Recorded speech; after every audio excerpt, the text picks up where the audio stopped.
안녕하세요. 지난 시간에 이어 2차 시 강의를 시작합니다. 여러분이 형성평가 과제를 스스로 꼭 해보시고 강의를 들어주세요.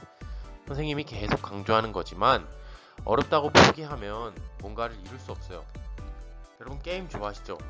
게임할 때 내가 슬럼프가 오면 어떻게 하세요? 나는 이 게임이랑 안 맞나 보다 라고 포기하세요? 아니죠. 대부분의 사람이 내가 뭘 잘못했나 유튜브나 인터넷을 찾아보면서 공부하잖아요. 운동도 마찬가지예요. 운동하는 사람들도 운동을 잘하려면 조금 더 스스로 고민하고 노력하죠. 그런 것처럼 공부도 마찬가지예요. 배움은 스스로 고민하고 그 고민을 해결하는 과정에서 자신의 실력이 성장하는 겁니다. 그러니 과제를 꼭 하시고 고민은 하는 과정이 있어야 합니다.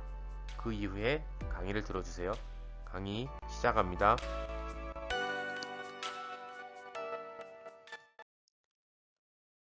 지난 시간에 화합물 사이에는 일정한 질량비가 성립한다는 법칙에 대해서 배웠어요. 오늘은 그럼 교과서를 같이 보면서 교과서의 실험을 확인해 볼게요. 첫 번째, 교과서 페이지 30쪽에 산화구리 실험에 대해서 한번 살펴볼게요.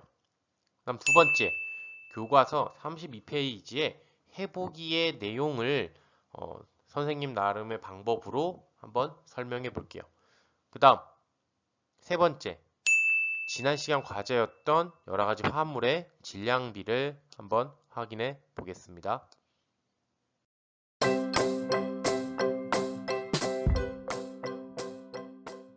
자, 교과서에 있는 탐구 활동을 알아보겠습니다. 일단 탐구 내용을 확인해 볼게요.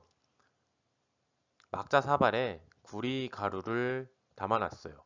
그리고 얘를 잘 가열해 보려 합니다. 가열을 고르게 시켜준 다음 그 이후에 질량을 측정해 보는 실험입니다. 가열하게 되면 공기 중에 산소와 반응하겠죠. 구리와 산소가 만나면 산화구리가 만들어지는데 그때 구리 가루의 질량을 달리하면서 가열했을 때 반응한 구리와 생성된 산화구리의 질량을 측정한 결과입니다. 우선 산화구리 2의 반응식을 살펴볼까요? 산소와 구리가 만나 산화구리를 만드는 과정이었어요. 화학 반응식 할 때 했었죠? 그러면 여기는 ECU 플러스 O2는 ECUO. 즉 구리와 만나는 것은 산소. 그래서 구리 옆에는 산소를 써주시면 되겠고요. 그럼 구리의 질량을 0.4씩 증가시킬 때 산화구리의 질량을 측정해 봤어요. 첫 번째를 볼까요? 보시면 생성된 산화구리는 얼마예요? 0.5g이죠. 그러면 산화구리는 산소와 구리가 만나 결합하니까 반응한 산소는 0.1이 되겠죠. 그러면 이것이 반응한 산소의 질량입니다. 0.1이. 그 다음 실험에서는 0.2가 되겠고, 그 다음 실험에서는 0.3이 되겠죠. 그 다음 마지막에서는 0.4가 되겠네요. 산화구리를 구성하는 구리와 산소의 질량비를 한번 살펴볼게요. 첫 번째는 0.4 대 0.1, 두 번째 실험에서는 0.8 대 0.2, 그 다음 세 번째는 1.2 대 0.3. 여러분 보시면 뭔가 경향성이 보이지 않아요? 항상 구리와 산소의 질량비는 얼마일까요? 맞아요. 4대 1이죠? 여기 보시면 구리와 산소가 만나 산화구리 2를 만들 때 두 개의 질량비, 즉 산화구리를 구성하는 물질들의 질량비는 4대 1이에요. 산화구리라는 화합물을 만들 때 그냥 산소와 질량을 산화구리라는 화합물을 만들 때 구리와 산소의 질량을 아무렇게나 하면은 만들어지는 것이 아니라 반드시 구리와 산소가 4대 1의 비율이 있어야지만 만들어지는 것이구나를 알 수 있습니다. 그러면 교과서 31페이지에 정리하기 한번 적어봅시다. 거기서 화합물과 성분 원소와 질량비로 이 실험을 정리하라고 했는데 우리는 이렇게 정리할 수 있을 것 같아요. 화합물을 구성하는 성분 원소 사이에는 질량비가 성립한다. 이렇게 한번 적어봅시다. 화합물이라는 건 지금 산화구리죠. 산화구리를 구성하는 성분 원소, 즉 구리와 산소 사이에는 질량비가 얼마? 4대 1이 성립한다. 이 말이죠.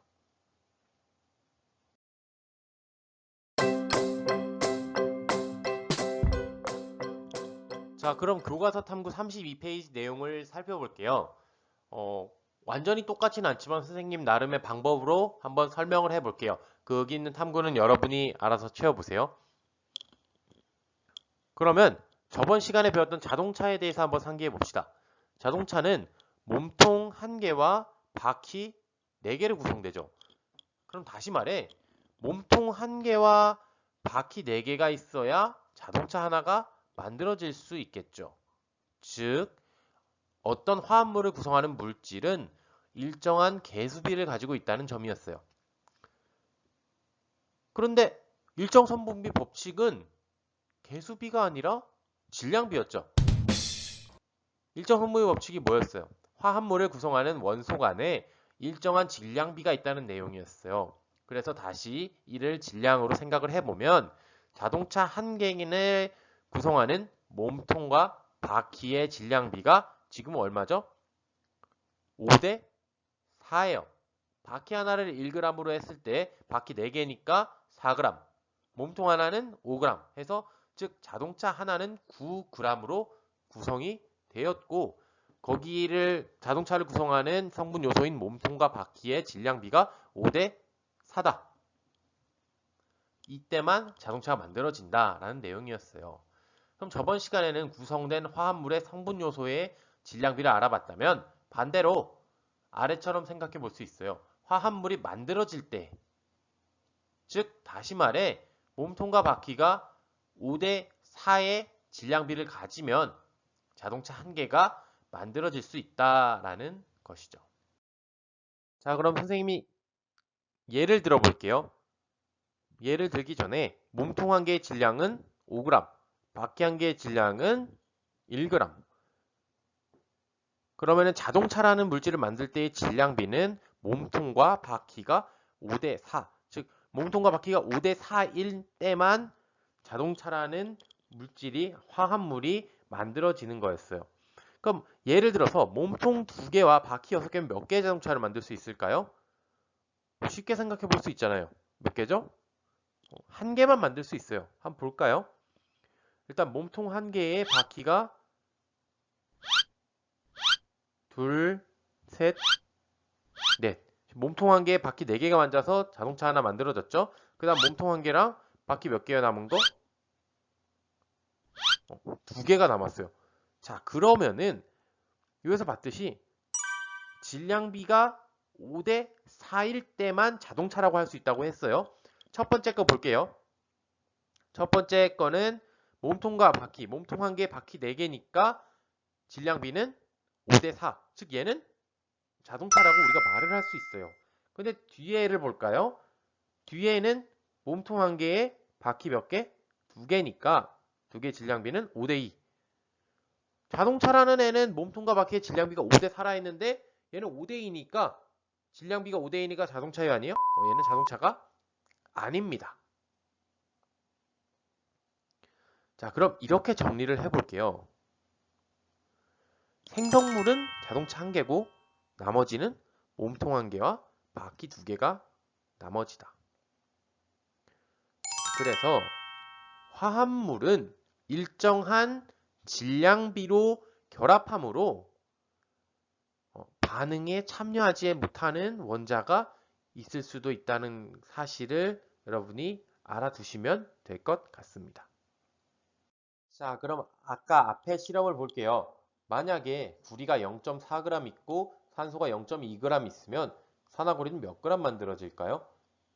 자, 우리는 구리와 산소는 4대 1의 질량비로 만들어지는 것을 알고 있어요. 그럼 봅시다. 산화구리를 구성하는 원소는 구리와 산소인데 이들의 질량비는 4대 1이니까 구리 0.4g이 있으면 산소는 0.1g만 필요하겠죠? 그럼 생성물은 이 둘을 더한 0.5g이 됩니다. 다시 위로 가봅시다. 우린 이게 포인트예요. 아무리 산소가 많아도 구리양은 0.4g으로 정해져 있기 때문에 여기에 반응할 수 있는 산소는 0.1g입니다. 그러니까 생성되는 산화구리 질량은 구리 0.4g이 모두 반응했을 때 만들어진 산화구리 질량인 0.5g이 되는 겁니다. 자, 앞에서 생각해보면 자동차를 구성하는 원소들을 살펴볼 때 자동차 몸통은 한 개만 있어도 자동차 한 개를 구성하는데 충분합니다. 하지만 바퀴가 두 개여서 자동차 한 개를 구성하지 못한 것처럼 말이죠. 산소 0.2g이 다 반응하려면 필요한 구리의 질량은 0.8이지만 지금은 구리양이 충분하지 않아서 산소 0.1만 반응에 참여할 수 있는 것이에요. 그럼 반응에 참여하지 못한 물질은 산소 0.1g이겠죠. 이처럼 화합물을 구성하는 성분 원소 사이에는 일정한 질량비가 있기 때문에 한쪽의 질량이 엄청 많아도 반응에 참여할 수 있는 물질은 정해져 있다는 점입니다.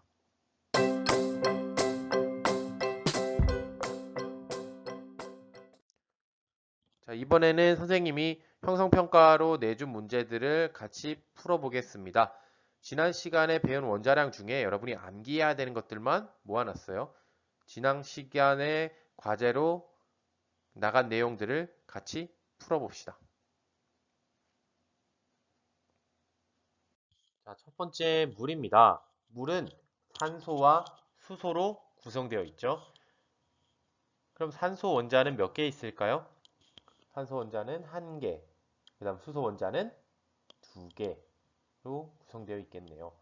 그럼 이들의 원자량, 즉 산소 원자 1개의 원자량은 16이고 수소 원자 1개의 원자량은 1이에요. 그럼 이들의 질량이라는 거는 물을 구성하는 산소의 질량은 산소의 원자량 곱하기 개수가 되겠죠. 그러면 질량은 1 곱하기 16. 그럼 수소는 2개 있는데 수소 하나의 원자량이 1이니까 2 곱하기 1에서 질량비는 8대 1이 나옵니다. 그럼 정리를 하자면 물을 구성하는 원소는 수소와 산소고 물은 수소와 산소가 1대 8의 질량비로 결합하였다라고 얘기할 수 있습니다. 그러면 과산화수소를 구성하는 원소들의 질량비를 한번 알아보겠습니다. 과산화수소는 산소 원자 2개와 수소 원자 2개가 결합되어 있죠? 왼쪽에 보시면 그럼 산소 원자 O 개수는 2개, H 개수, 수소 원자 개수는 2개예요. 각각 1개의 원자량은 산소는 16, 수소는 1이에요. 그래서 질량을 살펴보면은 2 곱하기 16 그리고 2 곱하기 1. 그래서 얘네의 질량비는 약분해주면 16대 1이 됩니다. 그럼 이렇게 정리를 해볼게요. 과산화수소를 구성하는 원소는 수소와 산소고 과산화수소는 수소와 산소가 1대 16의 질량비로 결합하였다. 라고 정리할 수 있겠네요. 그 다음 암모니아입니다. 자, 암모니아를 보시면은 질소 원자와 수소 원자 3개로 구성되어 있어요. 그럼 질소 원자 개수 1개, 수소는 3개. 1개의 원자량, 질소 1개의 원자량은 14, 수소 1개의 원자량은 1이 되겠죠? 그러면 질소 원자 전체 질량은 1 곱하기 14, 수소의 질량은 3 곱하기 1 해서 질량비는 14 대 3입니다. 즉, 암모니아를 구성하는 원소는 질소와 수소고 암모니아는 질소와 수소가 14대 3의 질량비로 결합하였다라고 할 수 있습니다. 이산화탄소입니다. 이산화탄소는 CO2죠? 그러면은 탄소 원자 1개, 그리고 산소 원자는 2개가 되겠죠. 그럼 원자량, 탄소 1개의 원자량은 12, 산소 1개의 원자량은 16. 그래서 각각의 질량은 탄소는 1 곱하기 12, 산소는 2 곱하기 16. 질량비는 그러면은 3대 8이 되겠네요. 정리해 볼게요. 이산화탄소를 구성하는 원소는 탄소와 산소, 그리고 이산화탄소는 탄소와 산소가 3대 8의 질량비로 결합하였다 라고 정리할 수 있겠습니다. 자, 여러분 마지막입니다. 일산화탄소를 살펴볼게요. 일산화탄소를 구성하는 원소는 탄소와 산소죠. 그러면은 탄소 몇 개 있어요? 1개. 산소는 1개. 그럼 각각 한 개의 원자량은 탄소는 12, 산소는 16. 그래서 질량은 1 곱하기 12, 1 곱하기 16. 그래서 질량비는 3대 4가 나옵니다. 정리를 해보면 일산화탄소를 구성하는 원소는 탄소와 산소고 일산화탄소는 탄소와 산소가 3대 4의 질량비로 결합한 것을 알 수 있습니다.